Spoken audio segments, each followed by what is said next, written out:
4. General Studies, Mains Paper. Pitt's India Act, 1784. It was introduced to remove the drawbacks of the Regulating Act, 1773. It was named after the then Prime Minister of Britain William Pitt. It placed the Indian affairs under the direct control of the British government. It created a new body called Board of Control for Managing the Political Affairs. Charter Act, 1833. It is also known as the St. Helena Act, 1833. The beginning of constitution making during the British rule in India is found in this act. It made Governor-General of Bengal as the Governor-General of India, and all civil and military powers were vested in him. First Governor-General of India was Lord William Bentinck Black. The government of Bombay and Madras were deprived of the legislative powers.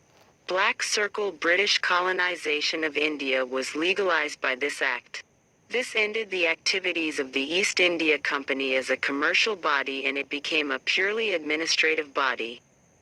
It attempted to introduce the open competition for selection of the civil servants. However, this provision was negated. Charter Act, 1853. The legislative and executive functions of the Governor-General's Council were separated by this act. It introduced a system of open competition as the basis for the recruitment of civil servants of the company. Accordingly, the Macaulay Committee on the Indian Civil Service was appointed in 1854. It introduced for the first time local representation in Indian Central Legislative Council.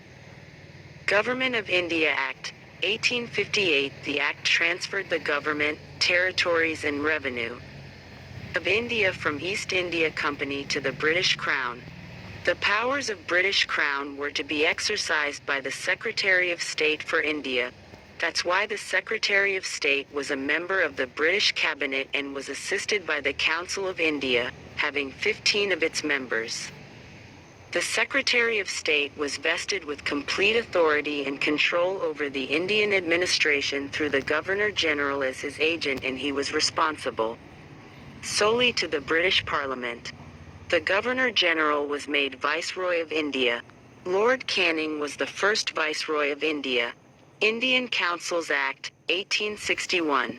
This act for the first time introduced representative institution in India. It provided that the Governor-General's executive council should have some Indians as the non-official members while transacting the legislative business. In 1862, Lord Canning, the then Viceroy, nominated 3 Indians to his legislative council: the Raja of Benares, the Maharaja of Patiala and Sir Dinker Rao.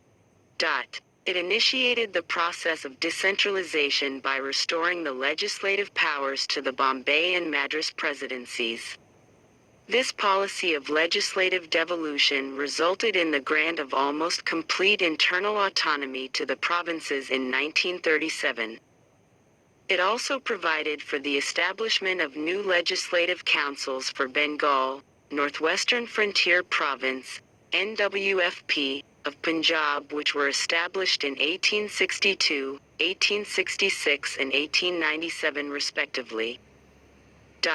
It empowers the Viceroy to make rules and orders for the more convenient transaction of business in the Council.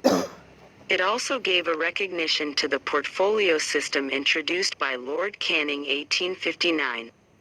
Indian Council Act, 1892. The number of additional members in the Governor-General's Council was increased by the introduction of this act. Additional members in Provincial Legislative Assembly were also increased. It increased the functions of legislative councils and entitled them the power of discussing the budget and addressing questions to the executive.